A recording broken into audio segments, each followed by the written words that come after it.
Shri Venkateswara gold తాకట్టులో ఉన్న మీ బంగారాన్ని విడిపించి కొనబడును.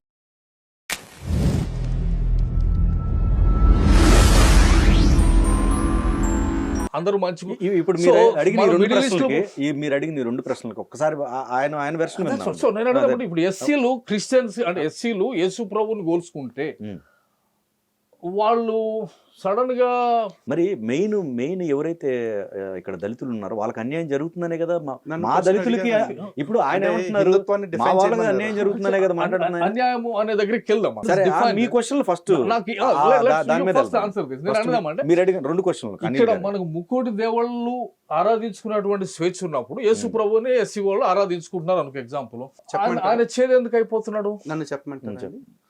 ఇక్కడ దైవం అంటే ఏంటి, సనాతన ధర్మం అంటే ఏంటి ఇది చెప్పాలి. ఫస్ట్ హిందూ అంటే ఏంటన్నారు కాబట్టి హిందూ అనేది ఒక పేరు మాత్రమే ఈ ధర్మానికి అనేక పేర్లు ఉన్నాయి. ఎందుకంటే ఈ ధర్మం ఎప్పుడు పుట్టిందో తెలియదు కాబట్టి దీన్ని సనాతన ధర్మము అంటున్నాం.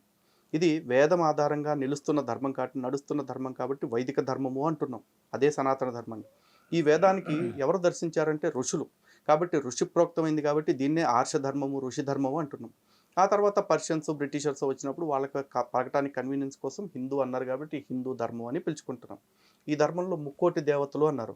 ముక్కోటి దేవతలు కాదండి, మాకు ప్రతి అణువులోనూ దేవుడే ఉన్నాడు. అణోర్ అణియాన్ మహతోర్ మహియాన్ అని సనాతన ధర్మం చెప్తుంది. అంటే భగవంతుడు అణువులో అణువంతా ఉంటాడు, బ్రహ్మాండంలో బ్రహ్మాండం అంతా నిండి ఉంటాడు. కానీ ఆ భగవంతుడి యొక్క తత్వాన్ని తెలుసుకున్నవాడే భగవంతుడిగా భావించబడతాడు. అహం బ్రహ్మాస్మి, ప్రజ్ఞానం బ్రహ్మ, అయమాత్మ బ్రహ్మ, తత్వమసి అని చెప్తారు.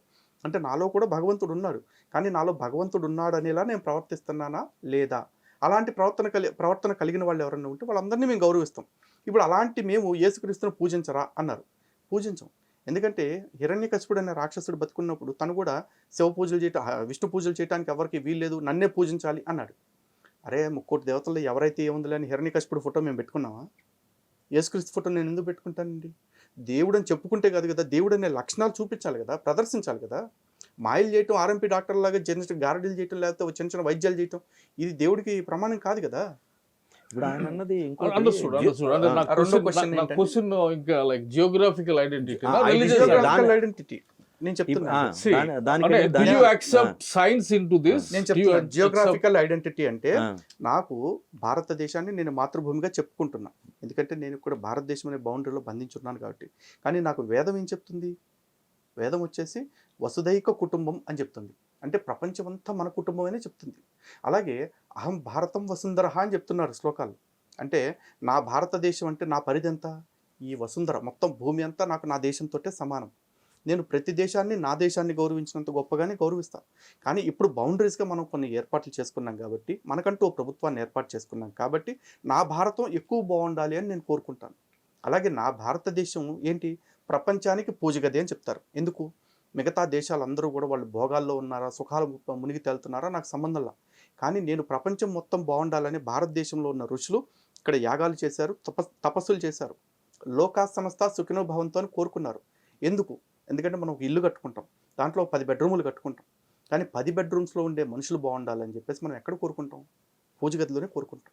ఆ పూజగది చిన్నదే పెట్టుకుంటాం. అలాగే ఈ ప్రపంచంలో ఎన్నో దేశాలు ఉండొచ్చు.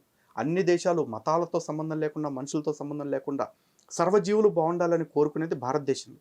అలాంటి భారతదేశం ప్రపంచానికి పూజగది. నాకు దేని మీద ద్వేషం ఎందుకుంటుంది?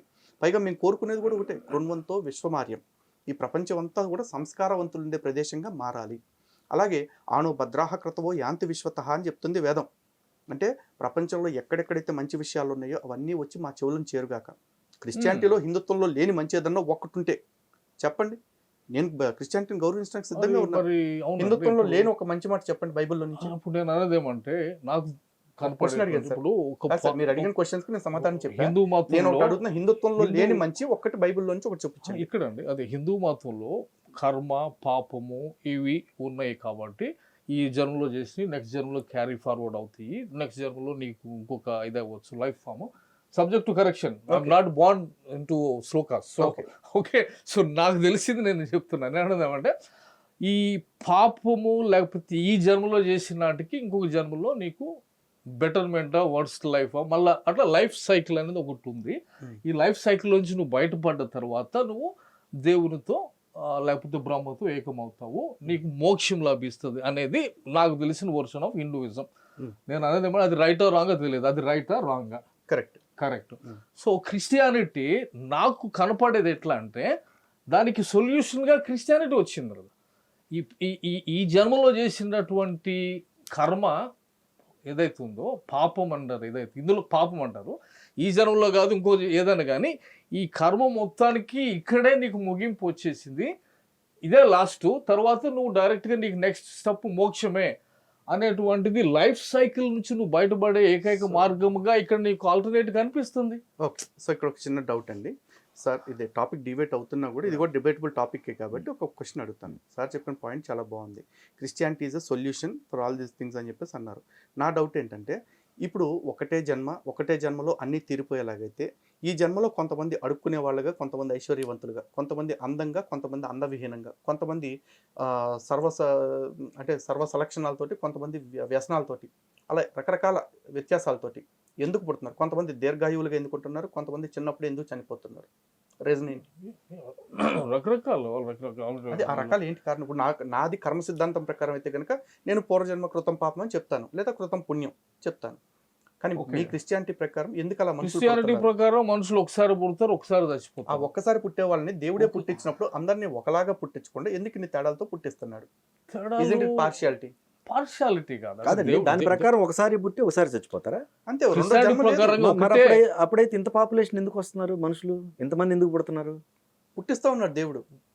ఒకేసారి పుట్టాలి కదండి. లేదండి, బైబిల్ క్రిస్టియన్ ప్రకారం అంటే దేవుడు క్రియేటెడ్ పర్ఫెక్ట్ క్రియేషన్, వరల్డ్ చేశాడు. అట్లా కదండి మీరు అన్నది. నేను అడిగిన క్వశ్చన్ క్లియర్ గా ఉంది. ఆత్మ అనేది దానికి చావు లేదనేది ఇప్పుడు హిందూ కూడా ఆత్మకి చావు లేదు. కానీ ఇక్కడ మీరు చెప్పేది ఏంటంటే వన్ టైం అంటున్నారు. వన్ టైం సెటిల్మెంట్ అన్నప్పుడు మళ్ళీ అసలు ఇంతమంది ఎందుకు పాపులేషన్ వస్తుంది? అసలు ఎందుకు ఇన్ని రకాలుగా పుట్టిస్తారు? ఇన్ని రకాలుగా ఎందుకు పుడుతున్నారు? ఇంతమంది ఎందుకు వస్తున్నారు? పుట్టిష్టం అనేది కాదు నేను అనదామంటే, ఇప్పుడు డైమెన్షన్, ఇప్పుడు ఫిజికల్ బయోలాజికల్ డైమెన్షన్స్ ఎట్లా ఉన్నాయో, ఫిజికల్ డైమెన్షన్ ఉంది, ఫిజికల్ ప్రపంచం ఉంది, భౌతిక కేపబుల్ ఆఫ్ డూయింగ్ ఎనీథింగ్. ఎందుకు డిస్క్రిమినేషన్? ఎందుకు పార్షియాలిటీ?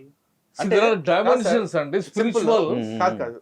అంజి గారు, ఇప్పుడు యేసుక్రీస్తు నమ్మిన వాళ్ళు పరలోకానికి వెళ్తారా వెళ్ళరా అండి? యేసుక్రీస్తు నమ్మిన వాళ్ళు పరలోకానికి వెళ్తారు కదా. ఎందుకు వెళ్తారు? ఒక నిమిషం సార్, ప్లీజ్ ఒక నిమిషం. ఇప్పుడు 150 దేశాల్లో వాళ్ళని క్రైస్తవులుగా పుట్టించి వాళ్ళని పరలోకానికి ఫ్రీగా తీసుకుపోయి, నన్ను హిందువుగా పుట్టించి, నాకు ఎప్పటికీ జీవితం చివరిదాకా కూడా ఏసంటే అసహ్యమే తప్ప భక్తి కలగకుండా నన్ను పుట్టించి నేను నరకంలో పడేస్తానని నా మీద ఎందుకు కక్ష సాధిస్తున్నాడు? ఇక్కడ కూడా క్రిస్టియన్ గా పుట్టించేయచ్చు డైరెక్ట్ గా. ఇక్కడ పుట్టించడం కాదండి, మన పేరెంట్స్ మనల్ని పుట్టించేది. ఇక్కడ అంటే అనిల్ గారు ఇప్పుడు అనిల్ గారి సమాధానం హిపోక్రసీతో ఉందని అనిల్ గారి సమాధానం స్ట్రైట్ గా చెప్తున్నారు. నేను అన్నదేమంటే దేవుడు, నేను అన్నదేమంటే దేవుడు బైబిల్ ప్రకారం మనం getting into that, God created world perfectly.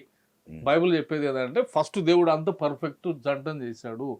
వాళ్ళు తప్పు చేయటం బట్టి సిన్ అనేది ఈ లోకంలోకి వచ్చింది. మనిషికి ఫ్రీ విల్ ఉంది, ఫ్రీ విల్ బట్టి వాడు ఇద్దరిని కనాలా, 10 మందిని కనాలా, 4 పిల్లలు చేసుకోవాలా, వాడి డెసిషన్ గా ఉంటుంది. వాడు పుట్టించడం. అగైన్ డౌట్ అనిల్ గారు, ఇప్పుడు మనుషుల్ని ఆదాముని అవ్వని తయారు చేశారు, వాళ్ళు కర్మ కొద్దీ పాపం చేశారు. ఆ పాపం పెరిగిన తర్వాత మొత్తం అందరినీ నాశనం చేసేసి ఒక్క నోవా కుటుంబాన్ని మాత్రం బతికించారు. అదేదో ముందు ఆ ఇద్దరిని లేపాడేసి మళ్ళీ కొత్త జంటను తయారు చేసి ఉంటే పాపం లేని వాళ్ళని దరిద్రం వదిలిపోయింది కదా. ఇక్కడ మనిషిని దేవుడు మనిషిని చేశాడు. ఇక్కడ ఏంటంటే ఇక్కడ ఫ్రీ విల్ అనేది ఒకటి వస్తుంది. ఫస్ట్ చంపితే ఇద్దరితోనే పోయేది, ఇప్పుడు మొత్తం ప్రపంచం అందరినీ చంపి నోవా కుటుంబాన్ని మాత్రమే బతికించారు. ఇక్కడ ఫ్రీ విల్ అనేటువంటి కాన్సెప్ట్ అండి. ఇక్కడ ఏమంటే రోబోట్స్ కాదు, మనుషులు అంటే స్విచ్ చేయగల మనం చెప్పింది చేసేటట్టు. అయితే మనం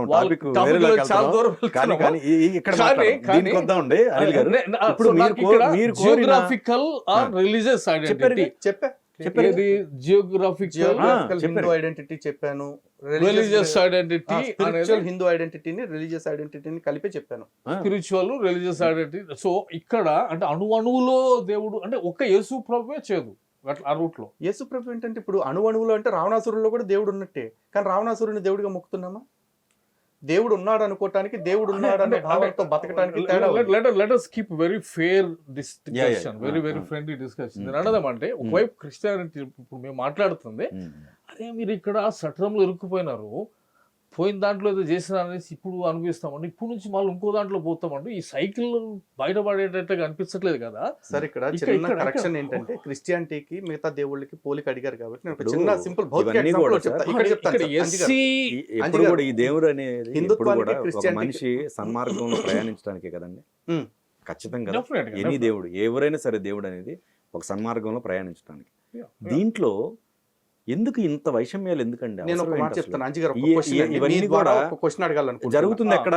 మీ ఇప్పుడు ఫర్ ద్వారా ఎగ్జాంపుల్ ఒక క్వశ్చన్ అడుగుతాను సార్, ప్లీజ్. చెప్పండి, ఒక్క క్వశ్చన్ చెప్పండి. అడుగుతాను చెప్పండి. ప్లీజ్. ఇక్కడ ఏంటంటే మంచి అన్నారు కదా, ఏ మతమైనా మంచి చెప్పాలి, మా భగవంతుడు మనిషిని మంచి మార్గంలో అవును, నడిపించాలన్నారు అవును, కదా. అవును. నేను అడుగుతున్నా, హిందూ ధర్మంలో లేని మంచిని బైబిల్లో నుంచి ఒక్కదాన్ని చూపిస్తే హిందూ ధర్మం కంటే అది గొప్పదని ఒప్పుకుంటా. అలా నేను చెప్పలేను అంటే క్రిస్టియానిటీలో లేని చాలా మంచి విషయాలు నేను చెప్తా. ఎగ్జాంపుల్ కావాలంటే ఒకటి రెండు నేను చెప్పమన్నా చెప్తా. చెప్పండి అండి పోనీ. హిందూ గ్రంథాల్లో లేని మంచి బైబిల్ నుంచి ఒక్కటి చెప్పండి. హిందూ గ్రంథంలో లేని మంచి విషయం. మంచి మంచి ఒక్కటి ఇప్పుడు చెప్పండి. ఇందులోకి వచ్చినప్పుడు ఎవరైనా కానీ దేవుడి దగ్గరికి వెళ్ళొచ్చు, ఎవరైనా కానీ క్షమించబడవచ్చు. ఎక్కడ యేసుక్రీస్తు దగ్గరికి? యేసు దగ్గరికి ఇప్పుడు నేను యేసుక్రీస్తు నమ్మను, జీవిత గ్లోబల్ గా కాదు సార్. కాదండి. నేను యేసుక్రీస్తు నమ్మను. మీరు చెప్పేది అంటే ఏదైనా one- అంటే one- ఇక్కడ క్రిస్టియానిటీలోకి వస్తే ఎవరైనా దేవుడి దగ్గరికి వెళ్ళొచ్చు అన్నారు. ఇక్కడ నేను యేసుక్రీస్తు నమ్మను, అమ్మ లెక్కలు జరుగుతుంటా రోజు. నన్ను యేసుక్రీస్తు పరలోకానికి తీసుకెళ్తాడా? తీసుకెళ్ళడా? యేసుక్రీస్తుని నమ్మాలి చిన్నటువంటి ఆవశ్యకత మనకు ఉంటుంది ఇక్కడ బైబిల్లో. ఓకే, యేసుక్రీస్తు నమ్ముతా. ఆవశ్యకత ఎందుకంటే యేసుక్రీస్తు నమ్ముతానండి. నేను రోజు 10 మంది ఆడపిల్లల్ని రేప్ చేస్తా, 10 మందిని చంపేస్తా. one minute, నేను పరలోకానికి వెళ్తాను. ఇక్కడ ఆవశ్యకత అండి ఎందుకు అంటున్నానంటే, నేను అన్నదేమంటే ఇప్పుడు హిందూ మతంలో మనం నేను అన్నదేమంటే జన్మతరహా పాపము, కర్మతరహా పాపము అనేది, అంటే మనిషే పాపిగా పుట్టాడు అనేది ఒక కాన్సెప్ట్ ఉంది. ఎక్కడ హిందూ ధర్మంలోనా? జన్మతరహా పాపం అనేది ఉందా? లేదండి, అసలు ఏం జన్మతో లేదు. కర్మం. యాని కానిచ పాపాని జన్మాంతర కృతానిచ తాని తాని ప్రణశ్యంతి ప్రదక్షిణం పదే పదే పాపోహం పాప కర్మాహ అది పాపాత్మ పాప సంభవః త్రాహిమాం కృపయా దేవ శరణాగత వత్సల. ఇది మంత్రం. దీని అర్థాన్ని చాలా మంది మిస్ఇంటర్ప్రిటేషన్ చేసేసి మీరు చెప్తున్నారుగా, పాపోహం పాప కర్మాణం పాపాత్మ పాప సంభవ అంటే పాపంలోనే పుట్టాను అంటున్నావుగా అంటాడు. అలా ఎందుకు చెప్తారు మనుషులు అంటే, మనకి ఇది ఎన్నో జన్మ మనకి తెలియదు. ఈ జన్మ రావడానికి పుణ్యం కారణమో పాపం కారణమో తెలియదు.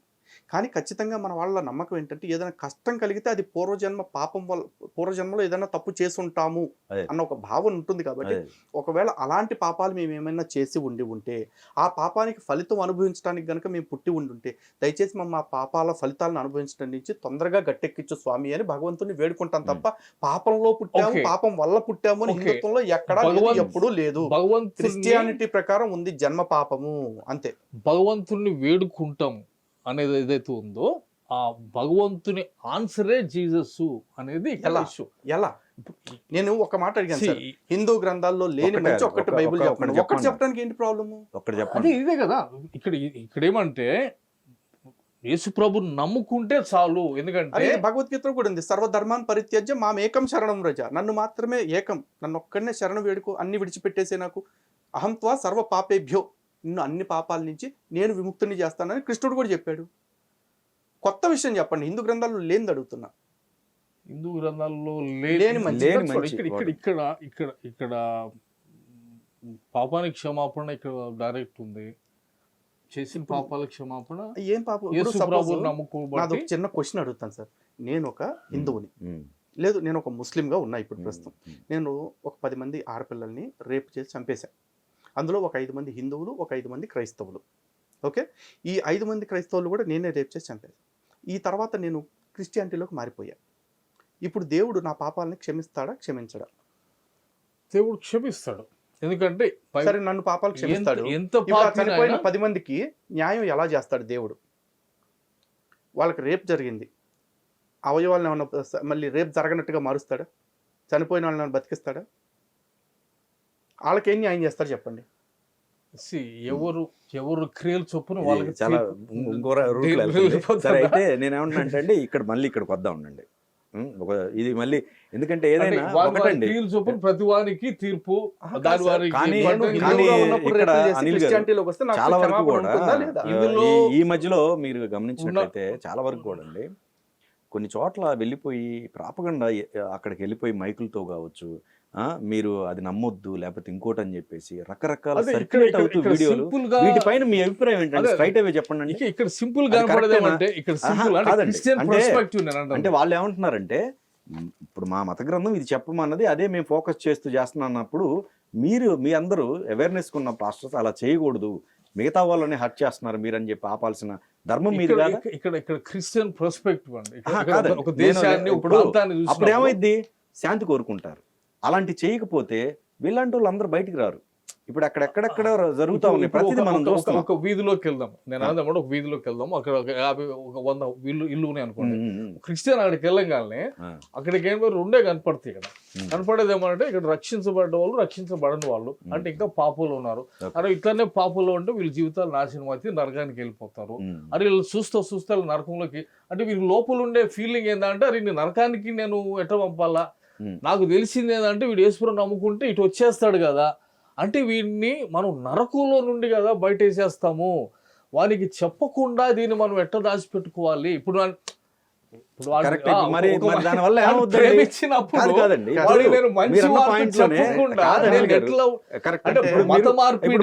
వాళ్ళు హర్ట్ అవరా? ఇప్పుడు మీరు అన్నదాంట్లో వాళ్ళు మాట్లాడే హక్కు లేదు. అదే రాదు. ఇప్పుడు క్రిస్టియన్ హైకోర్టు బిలాస్పూర్ ఇచ్చిన తీర్పు నేను చదివి వినిపిస్తాను సార్. దానిలో వచ్చిన చెప్పిన మాట ఏంటంటే, the subject to the restrictions with this article imposes every person has fundamental right under our constitution not merely to entertain such religious beliefs as may be approved of by his judgment or conscience, but to exhibit his belief and ideas in such overacts as are enjoined or sanctioned by his religion, and further to propagate his religious views for the edification of others. నీ మతానికి సంబంధించిన విషయాలు నువ్వు ఎవరికైనా చెప్పుకోవచ్చు, నువ్వు నమ్ముతున్న విశ్వాసాలని చెప్పుకోవచ్చు, కానీ నా విశ్వాసమే గొప్పది అని చెప్పే అధికారం నీకు లేదు. ఇక్కడ ఇంకొక మాట అడ్వకేట్ మీరు చదవండి, సెకండ్ పారాగ్రాఫ్ మీరు చదవండి, మీరు చదవండి సార్, సెకండ్ పారాగ్రాఫ్ మీరే చదవండి. This court has given the correct meaning of article, and we find no justification for the view that it grants a fundamental right to convert persons మత మార్పిడి చేయడానికి ఎవరికి అధికారం ఇవ్వలేదు. religion. It has to be appreciated that the freedom of religion enshrined in the article is not guaranteed in respect of the religion only, but covers all religions alike. So నేను అన్నది it's a deeper debate అంటే it has to happen. ఎవరి నమ్మకాలను వాళ్ళు గౌరవించాలనేది ఉన్నట్లు కదండి. ఇక్కడ మీరు ఎదుటి వాళ్ళ ఎప్పుడు కూడా ఇక్కడ జరుగుతున్న క్లాష్ ఎక్కడంటే అండి, ఒకరి నమ్మకాలను గౌరవించటం అనే దానికంటే ఇక్కడ కోర్టు చాలా స్పష్టంగా ఇచ్చిన తీర్పు ఏంటంటే సార్, ఇంకొక ఎవరైనా మత ప్రచారకులు మీ ఊళ్ళోకి రావడానికి ఇష్టం లేదు అనుకుంటే మీరు గ్రామ సభ ద్వారా తీర్మానం చేసుకుని మీ ఊరు బయట బోర్డు కూడా పెట్టొచ్చు, ఇక్కడ మేము అందరం ఒకే మతానికి సంబంధించిన వాళ్ళు ఉన్నాం, ఏ మతానికి సంబంధించిన వాళ్ళు రావడానికి వీల్లేదు, అది మత స్వేచ్ఛని అడ్డుకోవటం కింద రాదు అని ఛత్తీస్గఢ్ హైకోర్టు బిలాస్పూర్ వాళ్ళు తీర్పిచ్చారు 2025లో. అది కాన్స్టిట్యూషన్ నో ప్రాబ్లం. అది నేను అన్నదేమంటే ఇక్కడ అంటే ఒక యావరేజ్ క్రిస్టియన్ వాని బుర్రలో ఉండేది ఏంటి, లలిత్ కుమార్ చూడగానే లలిత్ కుమార్ నరకానికి వెళ్ళిపోతున్నాడు. ఇప్పుడు నేను చూడగానే ఇప్పుడు ఈ జన్మ నుండి ఆయన నెక్స్ట్ జన్మ అనుకుంటున్నాడు, ఆయన మళ్ళీ ఆ తర్వాత ఇంకో జన్మకి వెళ్దాం అనుకున్నాడు, ఈ సైకిల్ అంతా పోవాలనుకుంటున్నాడు. ఇక్కడ మనకి చెప్తుంది ఏంటంటే ఒకసారి పుట్టాలా, ఒకసారి చచ్చిపోవాలా, నెక్స్ట్ దేవుడు ఎదురు నిలబడాలా, దానికి ఈయన ఏం చేసేది లేదు. ఇక్కడ దానికి లలిత్ కుమార్ ఏం చేయాల్సింది ఏం లేదు. ఈయన చేసిన దరిద్రాలన్నిటికీ కూడా యేసు ప్రభు చనిపోయాడు, ఈయనకు అన్ని క్షమాపణ ఇచ్చేస్తాడు. ఈయనకు కావాల్సింది ఏంది, ఈ సైకిల్లో నుంచి ముందు బయటపడాలా, ఈ సైకిల్లో నుంచి నెక్స్ట్ అల్టిమేట్ గోల్ ఏంటి, మోక్షము, దేవుడి దగ్గర ఏకమోటము. అది మేము ఇక్కడ డైరెక్ట్ గా ఇచ్చేస్తున్నాం కదా.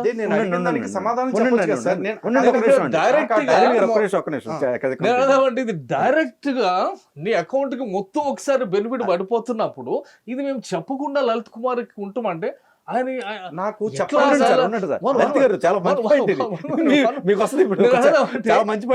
సైకిల్స్ గుండెళ్ళి గెస్ వర్క్ లో నెక్స్ట్ లైఫ్ లో నేనేమవుతాను ఇదేమవుతాను అని చెప్పి ఇది